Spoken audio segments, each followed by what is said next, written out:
నమస్తే. వీతుని స్వాతం లక్ష్యం సమాజితం. ఆషాఢ మాసం అంటే బోనాలకు ప్రీతి. మరి బోనం అంటే ఖచ్చితంగా కూడా శివశక్తులు ఉంటారు, వారే ఎత్తారు. ఇందులో బంగారు బోనాలు అనే ఒక ప్రత్యేకత కూడా ఉంది. మరి ఈ సప్త బోనాలు ఎత్తుతున్నటువంటి శివశక్తి నిశాక్రాంతి గారు మనతో ఉన్నారు. మరి వారు గుజరాత్ వాసి అయ్యి మరి తెలంగాణకు వచ్చి బోనాలు ఎత్తేటటువంటి విషయాలు, మరెన్నో లోతటి విషయాలు మనం ఆమెను అడిగి తెలుసుకునే ప్రయత్నం చేద్దాం. చెప్పండి నిశాక్రాంతి గారు, సప్త బోనాలు ఎత్తుతున్నారు, అసలు కారణం మీరు ఇటువైపు రావడానికి కారణాలు ఏంటి? అసలు మీరు గుజరాత్ నుంచి ఎప్పుడు వచ్చారు?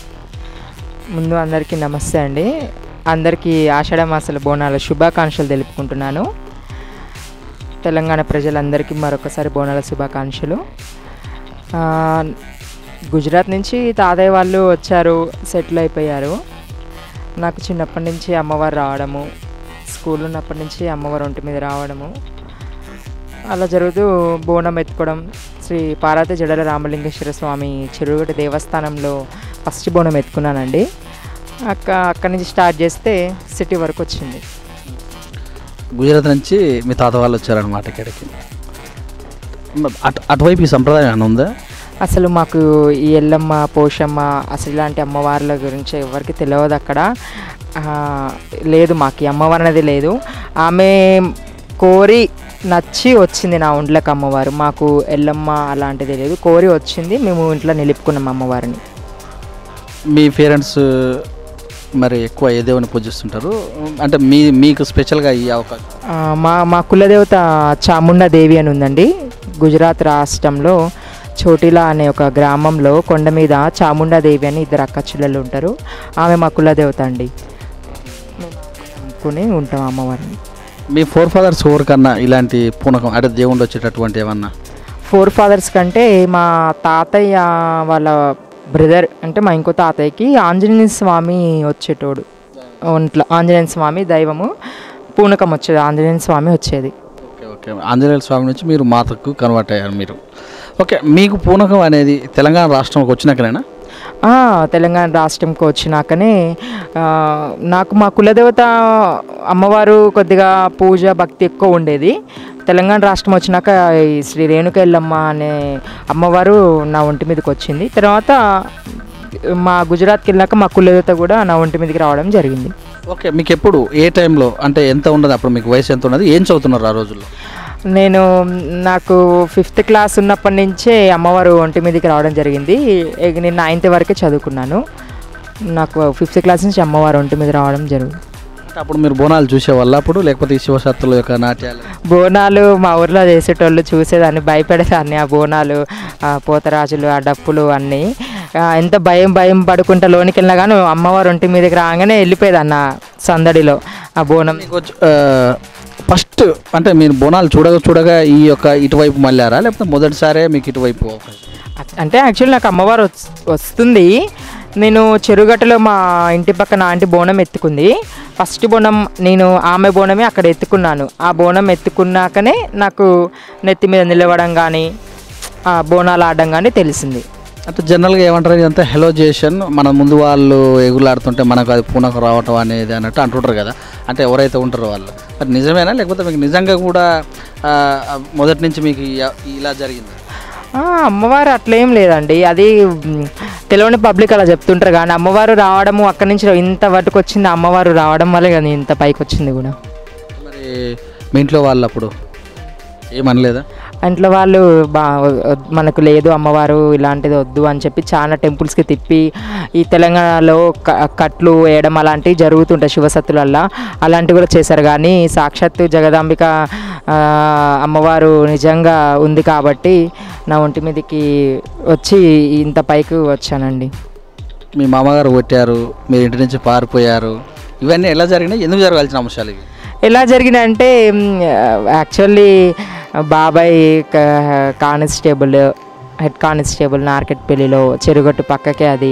ఇంట్లో అందరూ చదువుకున్న వాళ్ళు, కొద్దిగా పేరు తాతయ్యకి అంతా ఉన్నది. బ్రదర్స్ కానీ అందరికీ.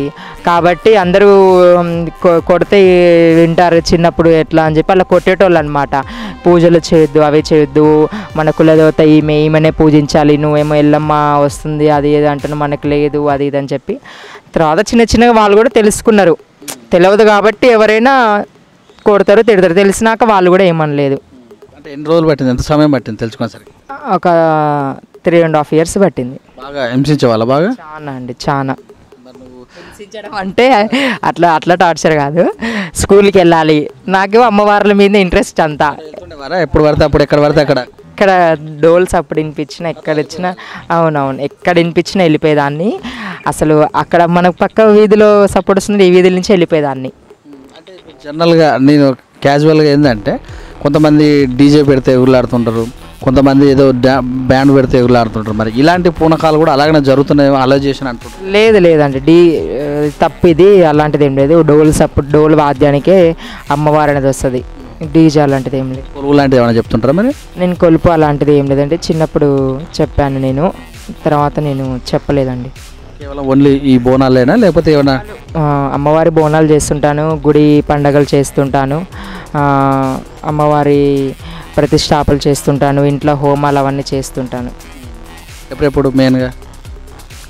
ఎప్పుడు ఉంటాయండి గుడి ప్రతిష్టాపనలు, అమ్మవారి బోనాలు, ఊర్లో బొడ్రాయి పండగలు, మైసమ్మ పండుగలు అన్నీ చేస్తుంటాను. మొత్తం మీద మరి ఎన్ని సంవత్సరాలు అవుతుంది ఇప్పుడు మీరు బోనాలు ఎత్తుకోవటం? అది అంటే పూనకం వచ్చిన వాళ్ళు కంపల్సరీ బోనాల వైపే రావాల్సిందేనా? అలా ఏం లేదండి, అలా ఏం లేదు. పూనకాలు బోనాలని దానికి దీనికి ఏం సంబంధం లేదు. జనరల్గా చాలామంది ఊళ్ళల్లో కూడా చాలామంది శివాలు వచ్చిన వాళ్ళు కుళ్ళు చెప్పే వాళ్ళు ఉంటారు, కానీ ఇటువైపు బోనం వైపు వెళ్ళిపోయిన వాళ్ళు చాలామంది ఉన్నారు కూడా. అంటే ఎట్లా దానికి దీనికి ఎట్లా ఎలా? అంటే మీరేమంటారు అంటే చాలా మంది బాయ్స్ కూడా చీరలు కట్టుకొని గాజులు వేసుకొని బోనాలు ఎత్తుకుంటారు. ఈ సిటీలో ఇది వరకు లేదు, ఇప్పుడు ఎక్కువైందని మీరు చెప్తున్నారు. నేనైతే బోనాలు 10 years నుంచి ఎత్తుకుంటున్నాను. నాకు అమ్మవారు వచ్చినప్పటి నుంచి కూడా ఎత్తుకుంటున్నాను. సిటీలో బోనం ఎత్తుకొని 6 years అవుతుంది. నేను అంతకుముందు కూడా బోనాలు మొత్తం అమ్మవారి ఫీల్డ్ 10 years ఇది. ఈ నేను కూడా చూస్తున్నాను, ఇట్లా శారీస్ కట్టుకోవడము, చీరలు కట్టుకోవడం, గాజులు వేసుకోవడము, వాళ్ళు ఉట్టప్పుడు మళ్ళీ ప్యాంట్ షర్ట్ మూడు. నాకు కూడా చాలా బాధ అనిపిస్తుంది. అది నాకు కూడా అర్థం అవ్వట్లేదు ఎందుకు. నేను కూడా చాలా మందిని అడిగాను, నేను ఎట్లా ఎందుకు ఇట్లా అంటే నాకు ఎవరు సమాధానం కూడా చెప్పలేదు. కమర్షియల్ అయినట్టుగా ఉంది అన్నట్టు కూడా బయట టాక్ వస్తుంది ప్రజలలో. ఏం లేదు, ఇది ఒక నానుడి ఏంటంటే ఈ బోనాలు వచ్చినప్పుడు చేయటము, తర్వాత మళ్ళీ యాజువల్గా వెళ్ళిపోవటం, అంటే ఒక కమర్షియల్ లాగా తయారవుతారు అన్నట్టు కూడా వినబడుతుంది ప్రజలలో. ఇది నిజమేనా? ఎంత మీ దృష్టికి ఏమైనా వచ్చింది? నా దృష్టికి అయితే నాకైతే తెలియదు, నేను అడిగాను, బట్ అది ఏంటనేది నాకు కూడా అర్థం అవ్వట్లేదు. అది తెలియని గురించి మనం మాట్లాడడం కూడా. ఎల్లమ్మ కళ్యాణం, మల్లన్న కళ్యాణం లాంటివి ఏమైనా చేస్తారా మీరు? చేస్తాండి. నేను ఎల్లమ్మ, మల్లన్న, పోషమ్మ, మైసమ్మ, ప్రతి ఒక్క అమ్మవారి కళ్యాణం, లక్ష్మీ నరసింహస్వామి కళ్యాణము, ప్రతి ఒక్క కళ్యాణం, అమ్మవారి లోక కళ్యాణం చేస్తాను. అమ్మవారు ప్రతిష్టాపన చేస్తాను, హోమాలు చేస్తాను, గృహప్రవేశాలు అయితే వాళ్ళ ఇంటికి వెళ్తాను, దిష్టి ఇవన్నీ చేస్తాను. నేను A to Z అన్నీ చేస్తాను. అయితే మీరు మామూలుగా ఈ కళ్యాణాలు ఉంటాయి కదా, అంటే గృహప్రవేశానికా లేకపోతే ఈ మధ్య కాలంలో ట్రెండ్ కూడా బాగా పెళ్లి చేసుకునే ముందు ఇంటికి మల్లన్న కళ్యాణం చేసే వాళ్ళు ఉంటారు, ఇలాంటివి కూడా? అన్నీ A to Z, దేవునికి సంబంధించి A to Z అన్నీ చేస్తాము. ఇవన్నీ కూడా మూఢనమ్మకాలు అనే వాళ్ళు కూడా ఉన్నారు, మరి దీనికి ఎలా సంబంధం చెప్తారు మీరు? మూఢనమ్మకాలు చూడండి, ఇప్పుడు రెండింటినీ నమ్మొచ్చు, సైన్స్ని నమ్మొచ్చు, ఇది మన దేవుడిది అన్నీ నమ్మొచ్చు. కానీ ఇప్పటివరకు నా దగ్గర అలాంటి ఏం రాలేదండి. ఇవి మూఢనమ్మకాలు అట్లా ఎందుకు చేస్తాను, అలాంటిది ఎప్పుడు రాలేదు. మీ దగ్గరికి వచ్చే వాళ్ళు ఏమన్నా మరి చెత్తబడి చేసే వాళ్ళు మీ దగ్గరికి వస్తే బాగు చేసే సందర్భాలు ఏమన్నా? అలాంటివి ఏం లేవండి. అలాంటి దాని ముందే దూరం ఉంటా. నాకు అలాంటిది చాలా భయం, నాకు అలాంటివి తెలియదు. అలాంటిది అంటే నాకు మీ దగ్గరికి వచ్చే వాళ్ళు అంటే మీరు తాయెత్తులు లాంటివి అవి? అలాంటిది ఏం లేదు, నేను దీవిస్తే చాలు అంతే అనుకుంటారు. అవి వచ్చి అమ్మ దర్శనం చేసుకున్నామా, దీవిస్తే అదే చాలు గొప్పగా అనుకుంటారు. కానీ ఇవన్నీ లేవండి, తాయెత్తులు కట్టడం ఇలాంటివి ఏం లేవు. చేసే పూజ విధానంలో, బోనం విధానంలో ఏ పద్ధతులు ఉంటాయి ఎక్కువ? బోనం విధానం అంటే తెల్లారుజామున 5 లేచి తలస్నానం చేసుకొని ఇంట్లో పూజ అవన్నీ చేసుకొని అమ్మవారికి నిష్టగా అన్నం నైవేద్యము వండి ఆవు పాలు తీసుకొచ్చి బియ్యంలో పోసి, అన్నం ఉడికేటప్పుడు ఆవు పాలు అందులో పోసి బెల్లం వేసి, మేముండే నల్గొండ జిల్లా మేముండే అమ్మవారికి బెల్లం నైవేద్యం పెడతారు. ఈ మన హైదరాబాద్ ట్విన్ సిటీస్లో మాత్రము వైట్ రైస్, పచ్చ అన్నము, తెల్ల అన్నము, ఆకుకూరలు అలాంటివి పెడతారు. ఎంతమంది మీరు? ఇద్దరు అన్నదమ్ములా? ఫస్ట్ అక్క, అన్నయ్య, నేను. సిస్టర్ నలుగురం. మీరు ఈ విధానానికి వచ్చినప్పుడు మీ రిలేషన్ కానీ ఇబ్బందులు పడే అవకాశం ఉంటుంది. మిమ్మల్ని కూడా ఇబ్బంది పెట్టిన అవకాశాలు కూడా ఉంటాయి. అప్పుడు ఎలా ఉండేవాళ్ళు? అప్పుడు ఎలా ఉండేవాళ్ళం అంటే ఇంకా జరిగిపోతుంది అంతా అలా అలా. అరే ఏంది ఇలా మాట్లాడుతున్నావు అని ఒక సందర్భంలో గే లాగా ఉన్నా కూడా అనే అవకాశాలు కూడా ఉంటాయి. అలాంటిది ఏం లేదు అన్నయ్య ఒక్కటే టార్చర్ అంతే, ఏరేది అలాంటిది ఏం లేదు. పబ్లిక్ అనుకుంటారు ఎట్లని అనుకుంటారు కానీ మగవాడి వై ఉండి ఆడోళ్ళగా నడుస్తున్నా ఆడోళ్ళగా మాట్లాడుతుండు ఏంది విధానం మారిపోయింది అన్న సందర్భాలు ఏమన్నా? అంటే వాళ్ళకి అలాంటిది లేదు. అప్పుడు వాళ్ళకి ఎలాంటిది వాళ్ళకు ఇది వీడికి దేవుడు వస్తే వీడు వస్తుంది, అమ్మవారు గుళ్ళకి వెళ్ళిపోతుండు, ఎక్కడ పండగ చేసినా పోతున్నాడు, అక్కడ ఊగుతున్నాడు, అంతా మాకు ఇట్లా అవుతుంది అట్లా అవుతుంది అని చెప్పి అట్లా అనుకుంటారు. కానీ ఇట్లా గే లెక్క ఇట్లా అని వాళ్ళకి అప్పుడు ఫీల్ అలాంటి థాట్స్ ఏం రాలేదు. ఎంతసేపు భక్తి మీద వెళ్ళిపోతుండు చదువుకోమంటే అని అదే థాట్ వచ్చింది తప్ప ఈ గేస్ అలాంటి థాట్ ఏం రాలేదు.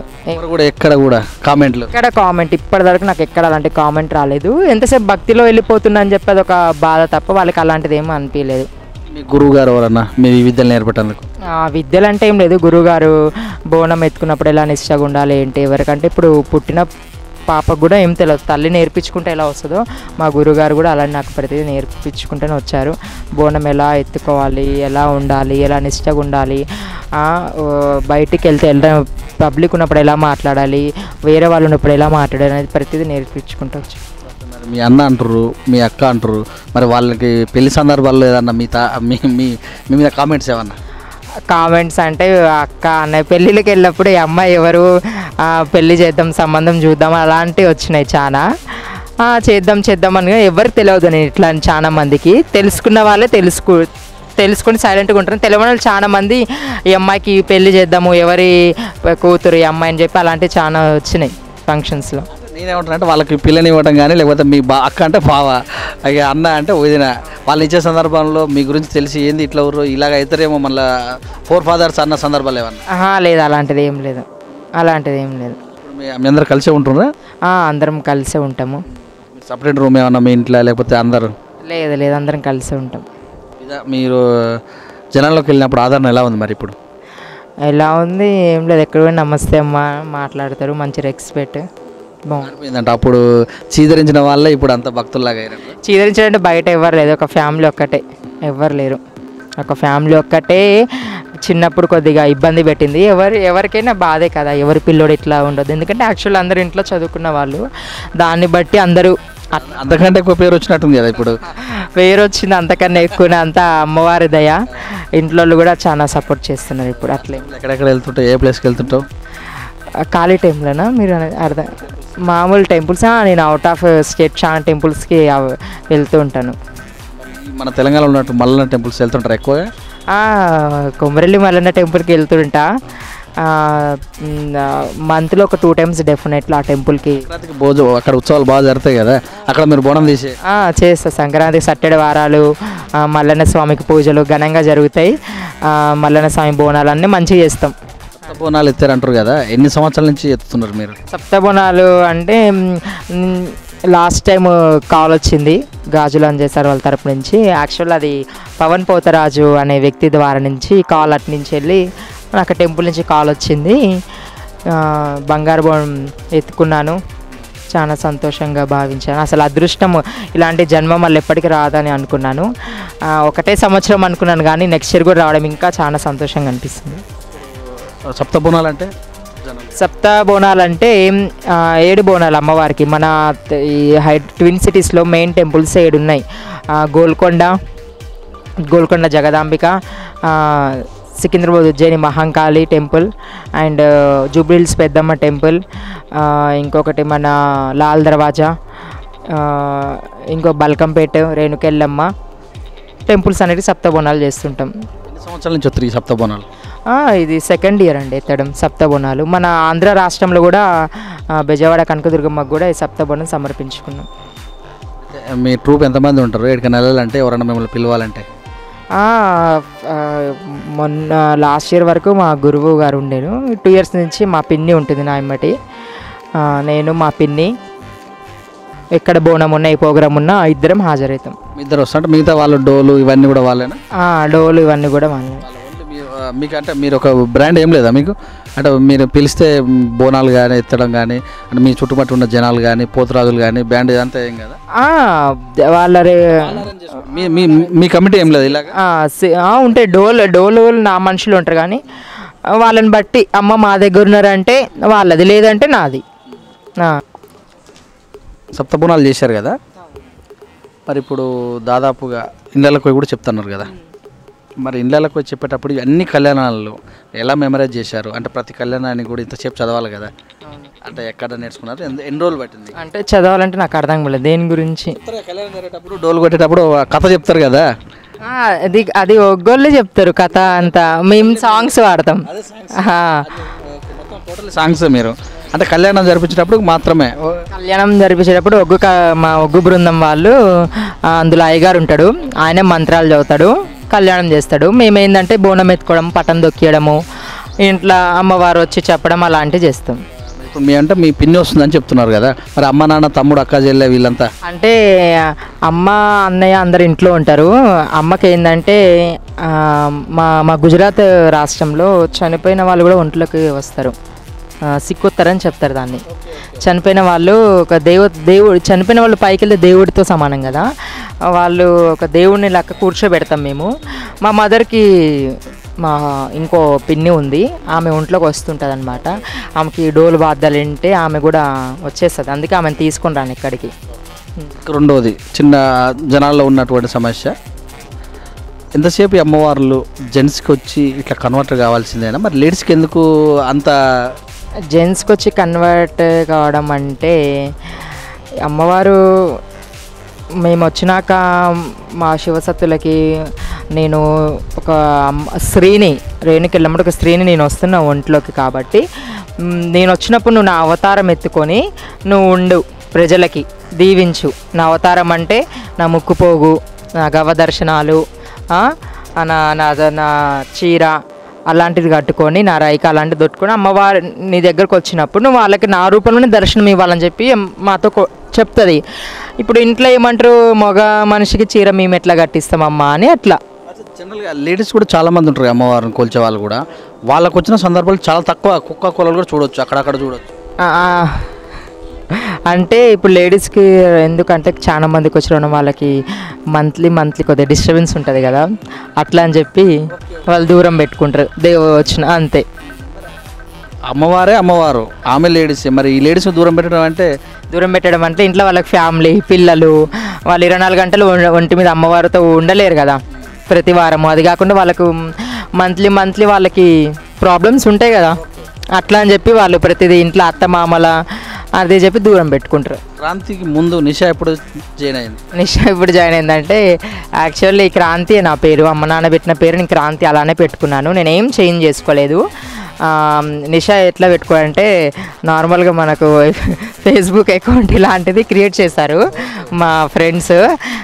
దానికి 2 నేమ్స్ అడుగుతుంటే నిషా బాగుంటుంది నీకు చూడడానికి మంచిగా ఉన్నావు అందంగా నిషా అని చెప్పి అలా నిషా పెట్టి నిషా క్రాంతి అయిపోయింది. అలాగనే కొన్ని చోట్ల జోగిని నిషా క్రాంతి అంటారు. మీరు జోగినే? నేను జోగినేం కాదు అది వాళ్ళు పిలుచుకుంటున్నారు జోగిని అని చెప్పి. దానికి నేనేం చేయలేను. తెలియని వాళ్ళు జోగిని అని చెప్పుకుంటారు ప్రతిదీ అనుకుంటారు కానీ నాకు తెలియదు అది జోగినికి మీకు ఎటువంటి సంబంధం లేదు. అది తెలియని వాళ్ళు చెప్పుకుంటారు జోగిని అని. నాకు తెలిసిన అయితే జోగిని కాదు. బై మిస్టేక్ ఒక్కసారి ఒక దగ్గర ప్రెస్ వాళ్ళు బలవంతం చేస్తే జోగిని అని చెప్పాను తప్ప నేను ఎక్కడ జోగిని అని చెప్పుకోను. నాకు జోగిని అంటేనే నేను అసలు నచ్చదు. పెళ్లి వైపు ఏమైనా వెళ్ళే అవకాశం అలాంటిది ఏం లేదు. దేవుడు భక్తుల్లో ఉంటా మొత్తం ఏదైతే దేవుడితో స్టార్ట్ అయినో దేవుడితోనే ఎగ్జిట్ అయితే తప్ప నాకు అలాంటిది ఏం లేదు. బట్ నాకేందంటే చిన్న ఒక కోరిక ఉంది మీరు అడగారు కాబట్టి చెప్తున్నాను. ఈ మన అదేమంటారు సాధులు శక్తిపీఠం తీసుకుంటారు కదా నాకు లైఫ్లో అది తీసుకొని ఉంది. నేను అంతే నాకు వేరేం కోరిక ఏం పెళ్ళి అలాంటిది ఏం లేదు. చూస్తాను అది దేవుడు పిలుపు వస్తే డెఫినెట్లీ అందులో వెళ్ళిపోతానండి. మరి ఇప్పుడు మీకు పూనకం వచ్చినప్పుడు చెప్తారు కదా రంగంలాగా అలాంటిది ఏమి రంగం అనేది మా శివశక్తులకి లేదండి. అది మాకు మాతాంగిలుగా వాళ్ళకే ఉంటుంది తరతరాల నుంచి వచ్చిన వాళ్ళకే ఉంటుంది అలాంటిది లేదు మాకు. మీరు అప్పుడు పూనకం వచ్చినప్పుడు మాట్లాడతారు కదా అమ్మవారు వచ్చినప్పుడు ఇంటి వాళ్ళు అడుగుతారమ్మా మా ఆనందంగా అయిందా బోనం ఎట్లా అయింది మంచిగా అయిందమ్మా ఏమైనా ఆటంకాలు ఏమైనా వచ్చినాయా తల్లి అని అడిగినప్పుడు మేము చెప్తాము. అయితే ఇప్పుడు తెలంగాణలో కూడా అందరూ కూడా ఈ సంప్రదాయాన్ని అమ్మవారిని పిలుచుకునేటట్టు సంబంధం లేదు. మరి ఎలాంటి వాళ్ళు ఇలాంటి సంప్రదాయాన్ని కొనసాగిస్తుంటారు ఎక్కువ? బోనం అనేదా? బోనం వాళ్ళు పర్సనల్గా తెచ్చి పెడతారు కానీ ఇట్లా పిలిపించి రంగులు చేయటం అనేది ఉండదు కదా తక్కువ మంది. అర్థం కాలేదు మీరేమన్నారు. ఇప్పుడు బోనము మిమ్మల్ని పిలిపించడం అనేది అన్ని కుటుంబాలు పిలవరు కదా, కొంతమందే పిలుస్తారు. అన్ని కుటుంబాలు పిలుస్తారండి, చిన్న పెద్ద అనేది లేదు, ప్రతి ఒక్క వాళ్ళు పిలుస్తారు. ఈ బోనం అనేది ఒక అమ్మవారికి ప్రతి నైవేద్యం, ఇది నైవేద్యం పెట్టడం వల్ల ఎవరైనా పిలుస్తారు అంటే ఏం లేదు. ఏ కులానికి మతానికి సంబంధం లేదు. ఈ పండగ ఎవరైనా పిలవచ్చు, ఎవరైనా బోనం చేయొచ్చు, అలాంటి తప్పు లేదు. ఈ తరపున మీ అభిమానులకు మాట. మరొకసారి V3 న్యూస్ ఛానల్ వాళ్ళందరికీ ఆషాఢ మాసం బోనాల శుభాకాంక్షలు తెలుపుకుంటున్నాను.